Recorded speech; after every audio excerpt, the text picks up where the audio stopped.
All right, with us now is Congressman Dave Min, a Democrat from California, member of the House Oversight Committee. Congressman, thanks so much for being with us. Barack Revita of Axios and others reporting that the president claims the United States is in deep negotiations, those are the president's words, over a possible ceasefire in Iran, and that one of the proposals floating out there is for a 45-day temporary ceasefire. What are your expectations and maybe hopes from these discussions?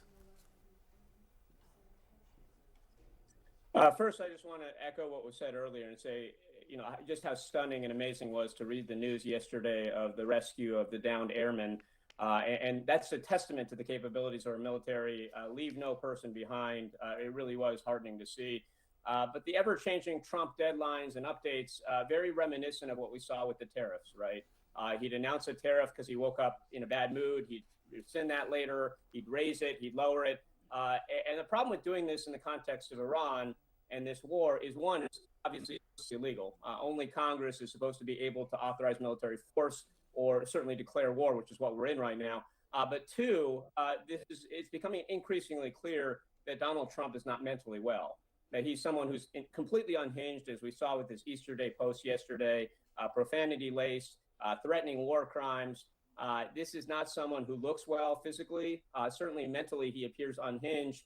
And right now, we are subject to the whimsical caprices of this madman who is threatening strikes. He's saying one day we're going to have negotiations. The next day, we're going to bomb the hell out of Iran and send them back to the Stone Ages.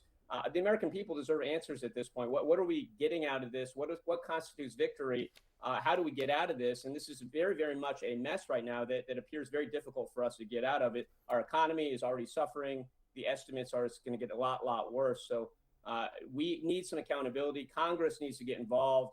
And I don't know why Mike Johnson, what I call meeker Mike Johnson, is not right now stepping up and asserting Congress's authorities.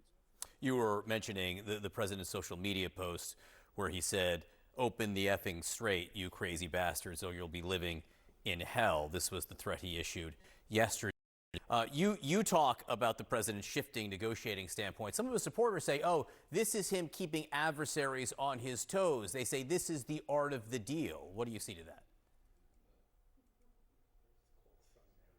I don't know what the deal is right now. I think right now, from what we've heard, both in some of the classified briefings we had before we went into recess and from news reporting, is that at this point, we'd be very lucky if we got back to the status quo before we launched this war, which is the Strait of Hormuz open with Iran at least nominally trying to bottle up its nuclear program.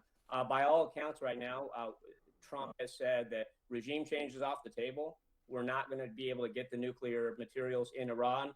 I'm not sure what constitutes victory at this point, but this does not appear like someone who is savvy at negotiating, savvy at strategy. This appears more like someone who bankrupted 6 casinos, which of course Donald Trump has.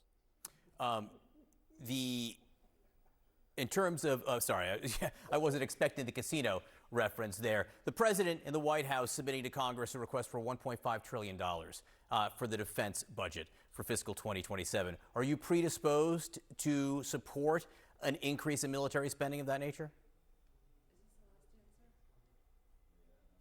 I think we need to see what's in the final bill, but with respect to DHS funding, I think the Democratic House position's been clear. We need to see guardrails in there to ensure that ICE agents are not assaulting people in our streets, that they are following the same laws that everyone else does. And I can't consciously go to my constituents and say that I voted for something that allows federal masked agents to go ahead and continue attacking you, pulling guns on you, and all the stuff we've seen ICE agents do in Orange County and elsewhere. As far as the rest of the budget, we'll have to see. But I right now am very concerned that Donald Trump is waging this war without any accountability, without any oversight. And until we have some hearings, until we have some briefings that help us understand what the point of this war is, until maybe we authorize war, I'm not comfortable voting for a blank check for someone who, as I said, I think he's a madman at this point. He is putting us into a conflict that looks like it's threatening hundreds, if not thousands, of brave American lives. And I need to see what happens first, but I'd like to see some accountability. Congressman Dave Min from California, we appreciate your time this morning. Thank you. Sarah?